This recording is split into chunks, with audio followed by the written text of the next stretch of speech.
Hi everyone. നമുക്കിന്ന് സയാംസർ വെൽനെസ്സിൽ PMS എന്താണെന്ന് നോക്കാം. Pre menstrual tension. Pre menstrual tension എന്ന് പറഞ്ഞാൽ ആർത്തവം അഥവാ മെൻസ്ട്രൽ സൈക്കിൾ വരുന്നതിന് മുൻപുള്ള ആദ്യത്തെ 5 ദിവസങ്ങൾ എന്തൊക്കെ പ്രശ്നങ്ങളാണോ ഒരു സ്ത്രീയുടെ ജീവിതത്തിൽ ഉണ്ടാകുന്നത്, മാനസികവും ശാരീരികവുമായിട്ട്, അവയാണ് നമ്മൾ പ്രീ മെൻസ്ട്രൽ സിൻഡ്രോം എന്ന് പറയുന്നത്. ഇവ ഒരു ന്യൂറോ എൻഡോക്രൈൻ ഡിസോർഡർ തന്നെയാണ്. അതായത് നമ്മുടെ നെർവ്സും നമ്മുടെ ഹോർമോൺസും ഇതിൽ ഇൻവോൾവ് ആണ്. നെർവ്സ് എങ്ങനെ ഇൻവോൾവ് ആണെന്ന് വെച്ചാൽ ചില ന്യൂറോ ട്രാൻസ്മിറ്റേഴ്സ്, അതായത് ഹാപ്പി ഹോർമോൺസ് എന്ന് കേട്ടിട്ടില്ലേ, സെറട്ടോണിൻ, അതുപോലെ തന്നെ ഗാബ, ഡോപ്പമൈൻ, അങ്ങനെയുള്ള വസ്തുക്കളാണ് ന്യൂറോ ട്രാൻസ്മിറ്റേഴ്സ്. അവയ്ക്കൊക്കെ നമ്മുടെ PMSലും വളരെയധികം സ്വാധീനമുണ്ട്. അത് ഞാൻ വിശദീകരിക്കാം. അതിനു മുൻപേ നമുക്ക് PMS എന്താണ് അർത്ഥമാക്കുന്നതെന്ന് നോക്കാം. PMS സ്ത്രീകളിലുണ്ടാകുന്ന മാനസികവും ശാരീരികവുമായ വിഷമങ്ങളാണ് മെൻസ്ട്രേഷന് മുമ്പുള്ള. അവ എന്തൊക്കെയാണെന്ന് നോക്കാം. ആദ്യം തന്നെ ഏറ്റവും ആദ്യം നമുക്ക് PMSൽ കണ്ടുവരുന്നത് മാനസിക പ്രശ്നം തന്നെയാണ്. വിഷാദം, ദേഷ്യം, അകാരണമായ ദേഷ്യം, അതുപോലെ തന്നെ ഒരു ഉന്മേഷമില്ലായ്മ, ചെറിയ വിഷാദം.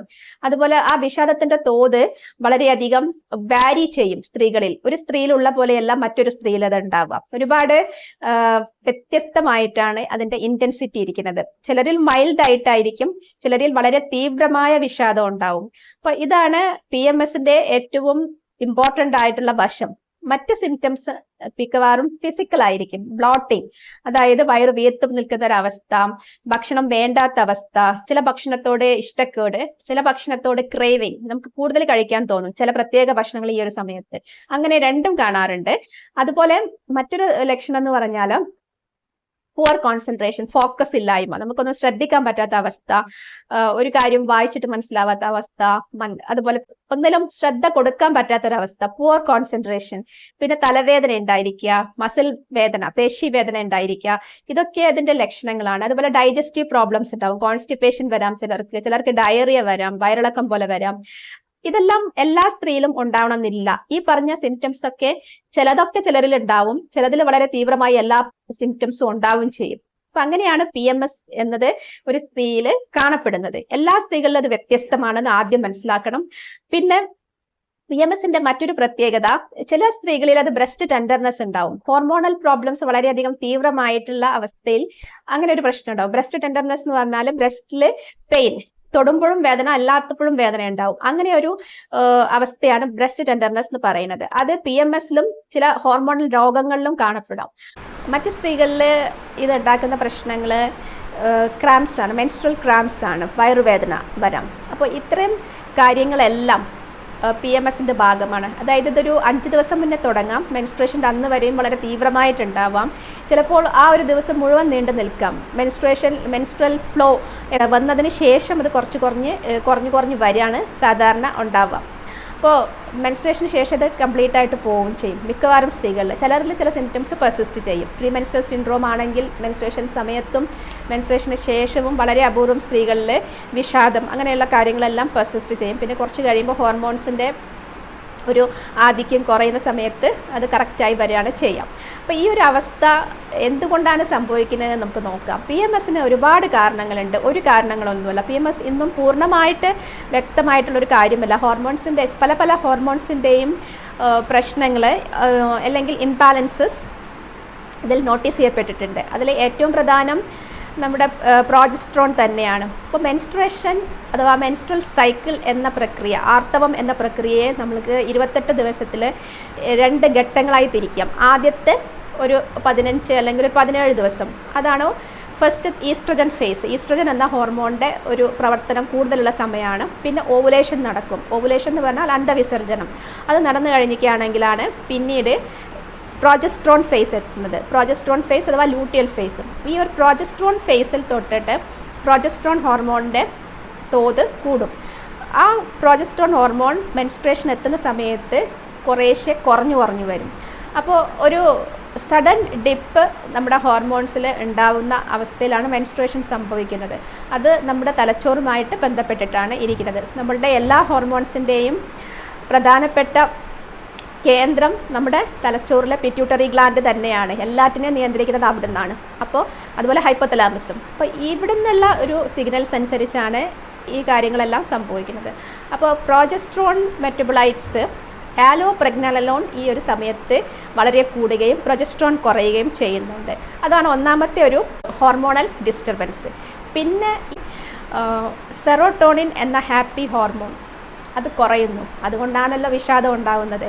അപ്പോൾ ഈ ഒരു സമയത്ത് അത് കുറയുകയും അതുപോലെ ഗാബ ഹോർമോൺസിലും വ്യത്യാസം ഉണ്ടാകും. ന്യൂറോ ട്രാൻസ്മിറ്ററാണ് ഗാബ, ഹാപ്പി ഹോർമോൺസിൽപ്പെട്ട ഒരു ന്യൂറോ ട്രാൻസ്മിറ്ററാണ്. അതിൻ്റെ പ്രവർത്തനവും വളരെ ശരിയായ രീതിയിൽ നടന്നാൽ നമ്മുടെ മാനസികാവസ്ഥ വളരെ കറക്റ്റായിട്ടിരിക്കും. ഗാബയ്ക്ക് വേറെയും റോളുകളുണ്ട് മനുഷ്യ ശരീരത്തിൽ, ഞാൻ ഇതിൻ്റെ കൂടെ അത് പറയുന്നില്ല. അപ്പോൾ ഗാബയിലും വ്യത്യാസം ഉണ്ടാകുന്നുണ്ട് PMS സമയത്ത്. അപ്പോൾ ഈ രണ്ട് ന്യൂറോ ട്രാൻസ്മിറ്ററിലും വ്യത്യാസം വരുന്നുണ്ട്. സെറോട്ടോണിൻ നന്നായിട്ട് കുറയും. അപ്പോൾ അതുകൊണ്ടാണ് നമുക്ക് ലോ മൂഡ് അഥവാ ഉന്മേഷമില്ലായ്മ, വിഷാദം, ആങ്സൈറ്റി, ഇറിറ്റബിലിറ്റി ഒക്കെ തോന്നുന്നത്. ഒരു ഹാപ്പിനെസ് എന്തായാലും ഉണ്ടാവില്ല മെൻസ്ട്രേഷൻ്റെ തൊട്ട് മുമ്പുള്ള കുറച്ച് സമയങ്ങളിൽ. ചിലരിൽ 5 ദിവസം മെൻസ്ട്രേഷന് മുമ്പുള്ള 5 ദിവസം ഉണ്ടാവില്ല, ആ സമയത്തും വലിയ സന്തോഷമൊന്നും ഉണ്ടാവില്ല. ചിലരിൽ അതിൻ്റെ ഒരു തോത് കുറവായിരിക്കും, കുറച്ച് മണിക്കൂറുകൾ മാത്രമേ ഈ ഒരു പ്രശ്നം ഉണ്ടാവുള്ളൂ. മെൻസ്ട്രൽ ഫ്ലോ വന്നു കഴിഞ്ഞാണെങ്കിൽ പിന്നെ വലിയ ബുദ്ധിമുട്ടുകളൊന്നും ഉണ്ടാവില്ല. അത് ഓരോരുത്തരിലും വ്യത്യാസമുണ്ട്. അപ്പോൾ വളരെ തീവ്രമായ പ്രശ്നങ്ങളുള്ള സ്ത്രീകൾ ഇത് കാര്യമായിട്ട് മനസ്സിലാക്കുക, ഇതെങ്ങനെയൊക്കെ നമുക്ക് മാറ്റിയെടുക്കുക എന്നുള്ളത്. അപ്പോൾ അതിൻ്റെ ലക്ഷണങ്ങൾ ഞാൻ പറഞ്ഞു. ലക്ഷണങ്ങൾ എന്ന് പറഞ്ഞാൽ ഒന്ന് വിഷാദം, ഇങ്ങനത്തെ കാര്യങ്ങൾ, ശാരീരികമായിട്ടുള്ള അസ്വസ്ഥതകൾ, പ്രത്യേകിച്ചും ബ്ലോട്ടിങ് വരിക, നമുക്ക് ഫോക്കസ് ഇല്ലായ്മ, തലവേദന വരിക, അതുപോലെ തന്നെ മസിൽസ് വേദന വരിക, പിന്നെ ചിലരിൽ ബ്രസ്റ്റ് ടെൻഡർനെസ് വരിക, പിന്നെ ഫുഡ് ക്രേവിങ്സ് വരിക, ചില പ്രത്യേക ഭക്ഷണത്തോട് താല്പര്യം, പിന്നെ ചില ഭക്ഷണമേ വേണ്ടാത്ത അവസ്ഥ, ഇതൊക്കെ പലരിലും ഉണ്ടാവും. പക്ഷേ അത് അനുഭവിക്കുന്ന സ്ത്രീകൾക്ക് അതൊരു വലിയ പ്രശ്നം തന്നെയാണ്. PMSന് വേറൊരു വശം കൂടെ ഉണ്ട്. PMSൽ വിഷാദം കൂടി കഴിഞ്ഞിട്ടാണ് അതിന് വേറൊരു പേരിലാണ് അറിയപ്പെടുന്നത്. PMDD എന്നാണ് അറിയപ്പെടുന്നത്. Dysphoric disorder, pre menstrual dysphoric disorder എന്നാണ് പറയുന്നത്. അതിന് ഈ മാനസിക പ്രശ്നങ്ങൾ, അതായത് ആങ്സൈറ്റി, ഇറിറ്റബിലിറ്റി, ഡിപ്രഷൻ വളരെ കൂടിയ തോതിലായിരിക്കും അതുള്ളവരിൽ. അപ്പോൾ അതിന് പ്രത്യേക ചികിത്സ തന്നെ ആവശ്യമാണ്. അല്ലാത്ത പക്ഷം അവർക്ക് സൂയിസൈഡൽ ടെൻഡൻസിയോ അങ്ങനെ എന്തെങ്കിലും എക്സ്ട്രീം സ്റ്റെപ്സ് എടുക്കാനുള്ള പ്രവണതയൊക്കെ വരാം. ചെറിയ ട്രിഗേഴ്സ് മതിയാവും ഈ ഒരു സമയത്ത്.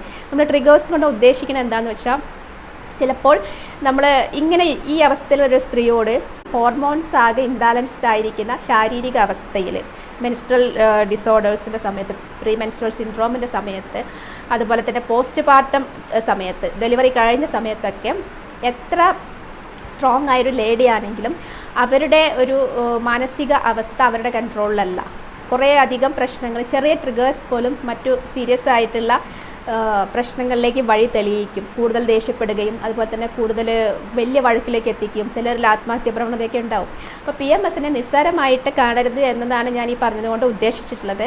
PMS വളരെ കുറഞ്ഞ തോതിലാണെങ്കിൽ നമുക്ക് ഹോം റെമഡീസ് നോക്കാം, അല്ലാത്ത പക്ഷം നമുക്ക് ഒരു മെഡിക്കൽ എയ്ഡ് എടുക്കാം. കാരണം PMS എന്ന് വളരെ കോമൺ ആണ്. പ്രത്യേകിച്ചും സെഡൻറ്ററി ലൈഫ് സ്റ്റൈലൊക്കെ ഒരു പ്രധാന കാരണമാണ്. നമ്മൾ വ്യായാമം ഇല്ലാത്ത അവസ്ഥ, പലരും ഓവർ ഈറ്റിംഗ്, അതുപോലെ ജങ്ക് ഫുഡ് കഴിക്കുന്നതൊക്കെ ഹോർമോണൽ ഇംബാലൻസ് ഉണ്ടാക്കും. അപ്പോൾ ഹോർമോണൽ ഇംബാലൻസ് അത് അവസാനം എത്തിച്ചേരുന്നത് നമ്മുടെ ബ്രെയിനിന് തന്നെയാണ് പ്രശ്നങ്ങൾ ഉണ്ടാക്കുന്നത്. ഹൈപ്പോതലാമസിനും അതുപോലെ പിറ്റ്യൂട്ടറിക്കും ഒക്കെ ക്രമേണ നമ്മളുടെ ആ ഒരു ആക്സിസ് എന്ന് പറയും, അതായത് നമ്മുടെ പിറ്റ്യൂട്ടറിയും ഈ പറഞ്ഞ ഗ്രന്ഥികളുമായിട്ട്, ഗ്ലാൻസുമായിട്ടുള്ള ബന്ധത്തിൽ വ്യത്യാസം വരും. അപ്പോൾ നിരന്തരമായിട്ട് അങ്ങനെ ഉള്ള ഒരു ജീവിത രീതിയാണ് നമ്മൾ ഫോളോ ചെയ്യുന്നതെങ്കിൽ നമുക്കത് കൂടുതൽ പ്രശ്നങ്ങളിലേക്ക് വഴിതെളിക്കും, ഒരു പെർമനൻ്റ് ആയ ഒരു അവസ്ഥയിലേക്ക് പോകും. PMS പൂർണ്ണമായിട്ടും ഹോർമോൺ ഡിപ്പെൻഡൻ്റ് ആണ്, ഫെമിലിയലാണ്. അതായത് മദറിലുണ്ടെങ്കിൽ കുട്ടികളിലും കാണാം, ഓഫ്സ്പ്രിങ്സിലും കാണാം. അങ്ങനെ ഒരു സ്റ്റഡി പറയുന്നുണ്ട്. പക്ഷേ അതിനേക്കാളൊക്കെ ഉപരി ഇതിനൊരു ഹോർമോണുകളുടെ ഒരു സ്വാധീനം ഉണ്ട്. പക്ഷേ അതിൻ്റെ ഇമ്പാക്റ്റ് നമ്മുടെ തലച്ചോറിലും ഉണ്ട്. അതാണ് സെറോട്ടോണിൻ കുറയുന്നുണ്ട്.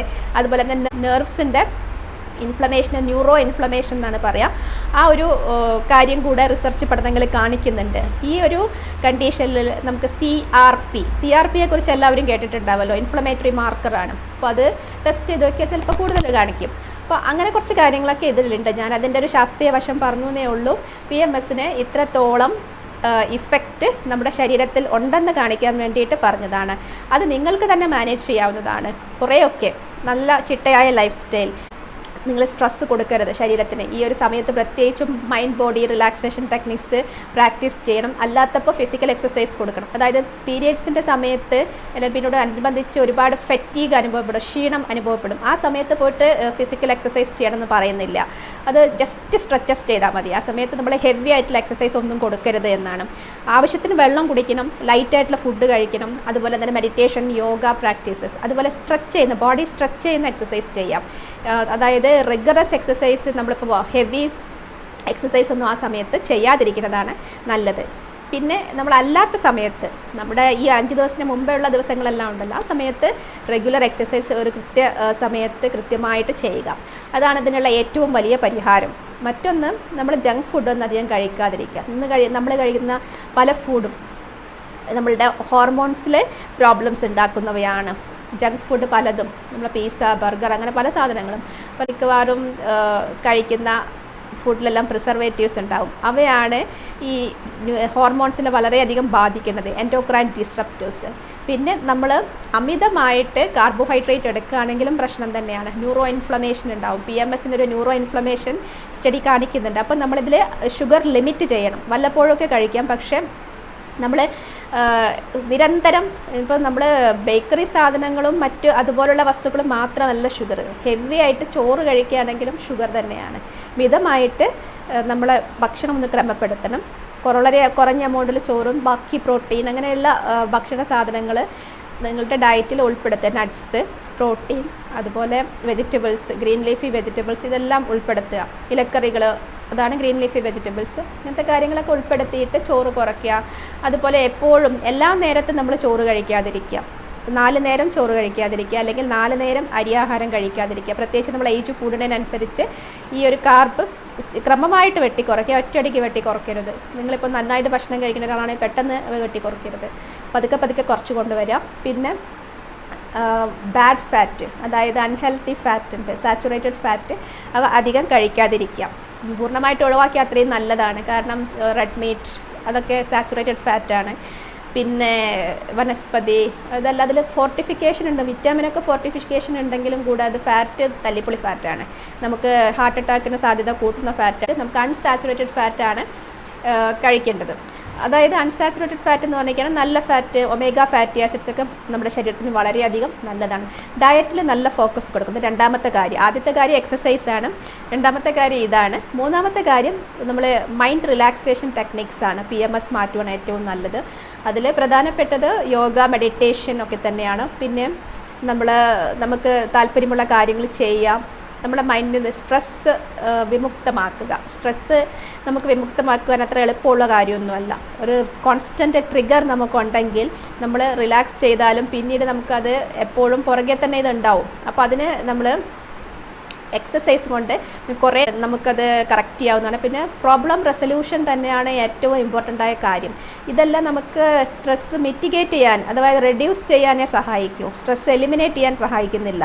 എലിമിനേറ്റ് ചെയ്യാൻ വേണ്ടിയിട്ട് നമ്മൾ ആ പ്രോബ്ലം റെസൊല്യൂഷൻ, എന്താണോ പ്രശ്നം, ആ പ്രശ്നം റിസോൾവ് ചെയ്യുക, അഥവാ പരിഹരിക്കുക. അത് മാത്രമേ അതിനുള്ള വഴിയുള്ളൂ. പിന്നെ നമ്മുടെ മൂഡ്, അതായത് പല കാര്യങ്ങളിലും ഡിപ്പെൻഡൻ്റ് ആണ്.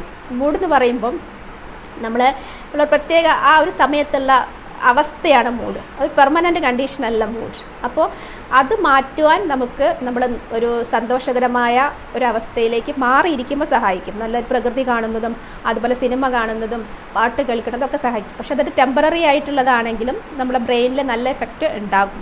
പക്ഷേ ഈ ഒരു ട്രിഗർ നമ്മൾക്ക് എപ്പോഴും പുറകിലുണ്ടെങ്കിൽ അതിന് നമ്മൾ പ്രോബ്ലം റെസൊല്യൂഷൻ തന്നെ കൊണ്ടുവരണം. ഇങ്ങനെ ഒരു മൈൻഡ് റിലാക്സേഷൻ ടെക്നിക്സ് അല്ലെങ്കിൽ സ്ട്രെസ് മാനേജ്മെൻറ്റ് നമ്മൾ അഡോപ്റ്റ് ചെയ്യണം, പ്രത്യേകിച്ചും PMS ഉള്ള ആൾക്കാരിൽ.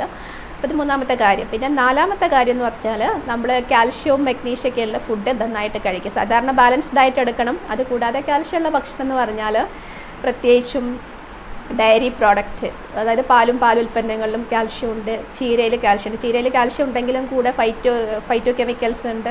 അതുകൊണ്ട് അതിൻ്റെ അബ്സോർപ്ഷന് കുറച്ചൊരു പ്രശ്നമൊക്കെ ഉണ്ടാവും. നല്ലതാണ് ചീര, എങ്കിലും ഫൈബറെല്ലാം ഉണ്ട്, വൈറ്റമിൻസ് ഉണ്ട്. പിന്നെ അത് കൂടാതെ നിങ്ങൾക്ക് കാൽഷ്യം സീഡ്സിലും നട്ട്സിലൊക്കെ ഉണ്ട്. ചിയാ സീഡ്സിൽ കാൽഷ്യം ഉണ്ട്. അപ്പോൾ ചിയാ സീഡ്സ് നിങ്ങൾക്ക് അല്ലെങ്കിലും ഈ ഒരു സമയത്ത് കഴിക്കാൻ പറ്റിയൊരു ഫുഡാണ്. കാരണം നമ്മൾ പറഞ്ഞില്ലേ PMSൻ്റെ ലക്ഷണങ്ങളിലെല്ലാം ഡൈജസ്റ്റീവ് ഡിസ്റ്റർബൻസസ് ഉണ്ട്. അതുകൂടാതെ നമ്മൾക്ക് ഈ കാൽഷ്യം കൂടെ ചിയാ സീഡിലുള്ളതുകൊണ്ട് ഫൈബറും ഉണ്ട്. അപ്പോൾ ഫൈബറും ഉണ്ട്, കാൽഷ്യം ഉണ്ട്. അപ്പോൾ അത് തീർച്ചയായിട്ടും ഈ ഒരു സമയത്ത് വെള്ളത്തിൽ കുതിർത്തിട്ട് കഴിക്കുന്നത് നന്നായിരിക്കും. ചിയാ സീഡ്സ് PMS ഉള്ള സ്ത്രീകളിൽ എല്ലാ ദിവസവും കഴിക്കുക. ഈ ഒരു സമയത്ത് മാത്രമല്ല, എല്ലാ ദിവസവും കഴിക്കാവുന്നതാണ്. ഒരു 2 ടേബിൾ സ്പൂണിന് താഴെ, ഒരു 1.5 ടേബിൾ സ്പൂൺ, കുട്ടികളിലൊക്കെ 1 ടേബിൾ സ്പൂൺ മതിയാകും. നമ്മൾ കൂടുതലും അഡൾട്ട്സിൽ, എൽഡർലി പീപ്പിളിൽ 2 ടേബിൾ സ്പൂൺ യൂസ് ചെയ്യാം. അത് പാലിലും കുതിർക്കാം, വെള്ളത്തിലും കുതിർക്കാം. അതുപോലെ തന്നെ പാലിൽ കുതിർക്കാൻ ഇപ്പോൾ ഞാൻ പറയുന്നത് ഓവർനൈറ്റ് കുതിർത്ത് വെക്കരുതെന്നാണ് ഞാൻ എപ്പോഴും പറയാറുള്ളത്. എന്തുകൊണ്ടാണെന്ന് വെച്ചാൽ ഈ ഒരു സാധനം ചിലരിൽ ഗ്യാസ് അഥവാ ബ്ലോട്ടിംഗ് ഉണ്ടാക്കും പാലിൽ കുതിർത്ത് വെക്കുമ്പോൾ. എല്ലാവർക്കും ഇല്ല, പാൽ പ്രോബ്ലം ഉള്ള ആൾക്കാർക്ക് അങ്ങനെ വരാം. പിന്നെ ഓവർനൈറ്റ് തിളപ്പിക്കാത്ത പാലിലാണ് ഈ കുതിർക്കണമെങ്കിലും ചിലർക്ക് അങ്ങനത്തെ പ്രശ്നങ്ങളുണ്ടാവും. പക്ഷേ നിങ്ങൾക്ക് ഒരു കാര്യം ചെയ്യാൻ പറ്റും. പാലിൽ മറ്റ് സാധനങ്ങളൊക്കെ ഓട്സ് എല്ലാം കുതിർത്ത് വെച്ചിട്ട് ഫ്രിഡ്ജിൽ വെക്കുകയാണെങ്കിൽ നിങ്ങൾ ഈ ചിയാ സീഡ് മാത്രം വെള്ളത്തിൽ വേറെ കുതിർത്ത് വെച്ചിട്ട് നിങ്ങൾ കഴിക്കുന്നതിന് മുൻപ് മിക്സ് ചെയ്യുന്നതായിരിക്കും നല്ലത്. ഇതെൻ്റെ പേഴ്സണൽ ഒപ്പീനിയനാണ്. ആൾക്കാർക്ക് അവരുടെ ഇഷ്ടം പോലെ ചെയ്യാം. പക്ഷേ ഇങ്ങനൊരു പ്രോബ്ലം ഇതിലുണ്ട്. ഓക്കെ. പിന്നെ ഇതിൽ നമുക്ക് അടുത്ത പ്രശ്നം എന്ന് വെച്ചാൽ ചിലരിലുണ്ടാകുന്ന ക്രാംസ്, ബ്രസ്റ്റ് ടെൻഡർനെസ് ഒക്കെയാണ്.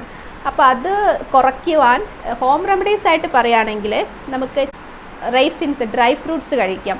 ഇപ്പം ഉണക്കമുന്തിരി ഒരു ചെറിയൊരു എമൗണ്ടിൽ കഴിക്കുകയാണെങ്കിൽ കുറേ വ്യത്യാസം ഉണ്ടാവും. മറ്റൊന്ന് കാരയ്ക്ക അഥവാ ഈത്തപ്പഴം, 1-2, ഒരുപാട് കഴിക്കരുത്. ഈത്തപ്പഴത്തിൽ ആവശ്യത്തിൽ ഷുഗർ ഉള്ള ഒരു സാധനമാണ്. അപ്പോൾ ഒരുപാടെണ്ണം കഴിക്കേണ്ട, 1-2 കഴിക്കേണ്ടത്. അയൺ റിച്ച് ആണ്.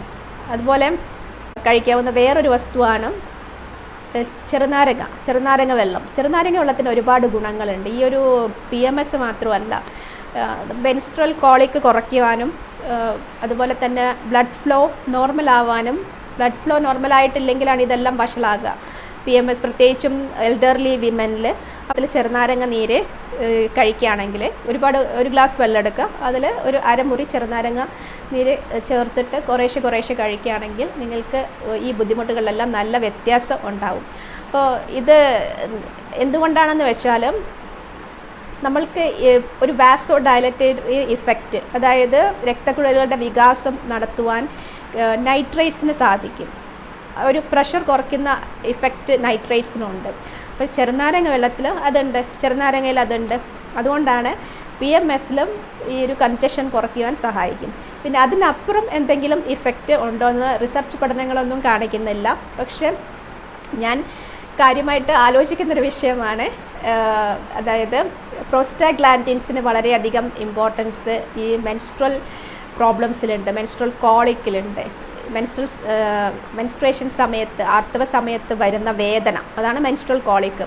അതിന് പ്രോസ്റ്റാഗ്ലാൻഡിൻസിന് ഭയങ്കര ഇമ്പോർട്ടൻസ് ഉണ്ട്. അപ്പോൾ അതിൻ്റെ മുകളിൽ ഇഫക്റ്റ് ചെറുനാരങ്ങ നീരിന് ഉണ്ടോ എന്ന് എനിക്കറിയില്ല. അപ്പോൾ അങ്ങനെ ഹെൽത്ത് ഡ്രിങ്ക് പോലെ ഇത് കഴിക്കുകയാണെങ്കിൽ പല ആൾക്കാരും, ഞാൻ ഒരുപാട് ആൾക്കാരിൽ ഇത് ടെസ്റ്റ് ചെയ്ത് നോക്കിയിട്ടുണ്ട്. ഞാൻ പേഴ്സണലി ഇത് കഴിച്ച് നോക്കിയിട്ടുണ്ട്. അപ്പോൾ നല്ല എഫക്റ്റ് ചെറുനാരങ്ങ നീരിന് ഉണ്ട്. ഒരുപാടൊന്നും കഴിക്കേണ്ട, വളരെ കുറഞ്ഞ എമൗണ്ടിൽ കഴിച്ചാൽ മതി. ഒരു നേരം കഴിക്കേണ്ട ആവശ്യമുള്ളൂ. അപ്പോൾ ഇങ്ങനത്തെ കുറേ ഹോം റെമഡീസ് ഉണ്ട്. പിന്നെ ഇത് കൂടാതെ എന്താണ് മെഡിസിൻ എന്ന് ചോദിച്ചാലും ഈ ഒരു സിംറ്റംസിൻ്റെ തീവ്രത നോക്കിയിട്ടാണ് മെഡിസിൻസ് കൊടുക്കുന്നത്.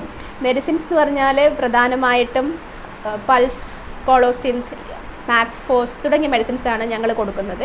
അപ്പോൾ അതുപോലെ ഓരോ സിസ്റ്റത്തിലും പെയിൻ കില്ലേഴ്സ് ആയിട്ടുള്ള മെഡിസിൻസ് ഉണ്ട്. ഹോർമോൺസ്, അതുപോലെ സെറോട്ടോണിൻ പ്രോബ്ലംസ് ഉള്ളവർക്ക്, അതായത് സെറോട്ടോണിൻ വളരെ ലോ ആയി ഒരുപാട് വിഷാദത്തിൽ പോകുന്നൊരു സെറോട്ടോണിൻ മാനേജ് ചെയ്യുന്ന മെഡിക്കേഷൻസ് മറ്റ് വൈദ്യശാസ്ത്രങ്ങളിലുണ്ട്. നമ്മൾ മെയിൻലി കൊടുക്കുന്നത് മൈൻഡ് ഫോക്കസ്ഡ് ആയിട്ടുള്ള, അതുപോലെ തന്നെ മറ്റ് സിംറ്റംസും കവർ ചെയ്യുന്ന മെഡിക്കേഷൻസ്, അതുപോലെ തന്നെ പെയിൻ കുറയ്ക്കാനുള്ള മെഡിക്കേഷൻസ്, ബ്രസ്റ്റ് ടെൻഡർനെസ് കുറയ്ക്കാൻ, ഇതെല്ലാം ഒറ്റ മെഡിസിനായിട്ട് നമുക്ക് കൊടുക്കാം. അതായത് കോൺസ്റ്റിറ്റ്യൂഷണൽ അപ്രോച്ച് ഉണ്ട്. ഇൻഡിവിജ്വലൈസ്ഡ് ആയിട്ട് മുഴുവൻ വ്യക്തി സവിശേഷതകളും എല്ലാ സിംറ്റംസും കവർ ചെയ്യുന്ന ഒരു ഡ്രഗായിട്ടും കൊടുക്കാം. ഇതിൽ മെഡിസിൻ്റെ എഫക്റ്റ് വളരെ വളരെ വളരെ വളരെ വലിയ ഒരു എഫക്റ്റ് മെഡിസിൻ ഉണ്ട്. കാരണം മെഡിസിൻ നമ്മൾ എടുക്കുകയാണെങ്കിൽ നമുക്ക് ഈ പീരിയഡ്സ് റിലേറ്റഡ് പ്രോബ്ലംസ് അറിയപ്പോലുമില്ല. ഇപ്പം പ്രത്യേകിച്ചും ക്രാംസ്, മെൻസ്ട്രൽ കോളിക്ക് അഥവാ ഡിസ്മെനോറിയ വരുന്ന ആൾക്കാർക്ക്, അപ്പോൾ അത് വളരെ വളരെ ലഘുവായ മെഡിസിൻസ് ആണെങ്കിലും നിങ്ങൾക്ക് ഈ പ്രോബ്ലംസൊക്കെ ഒഴിവാക്കാൻ പറ്റും. അപ്പോൾ PMS നമുക്ക് ഇങ്ങനെ മാനേജ് ചെയ്യാനുള്ള ഓപ്ഷൻ ഉണ്ട്. PMS വെച്ചിരിക്കേണ്ട ഒരു അവസ്ഥയല്ല. പല സ്ത്രീകളും ഈ ഒരു പ്രശ്നം കൊണ്ട് വലയുന്നുണ്ട്. പക്ഷെ അവരതൊരു ജീവിതത്തിൻ്റെ ഭാഗമായിട്ട് അങ്ങനെ അങ്ങ് കൊണ്ടുപോവുകയാണ്. പലരും പിന്നീട് നമുക്ക് പ്രായം കൂടുമ്പോൾ ഈ വേദനകൾ കൂടി വരും, ഈ സിംറ്റംസ് മാനസിക പ്രശ്നങ്ങൾ കൂടി വരും. അപ്പോഴാണ് പലരും അതിനെക്കുറിച്ച് ആലോചിക്കുന്നത് പോലും.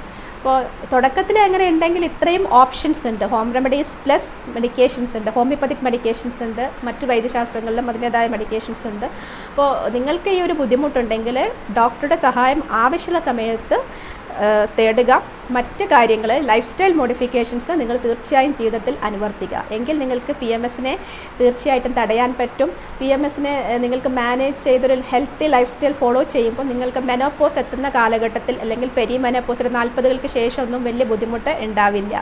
മനസ്സിലായല്ലോ. പിന്നെ നമ്മൾ ശ്രദ്ധിക്കേണ്ട ഒരേ ഒരു വിഷയം എന്ന് വെച്ചാൽ ഇതിൽ ഒരുപാട് ഹോർമോണൽ ഇംബാലൻസ് ഉണ്ട്.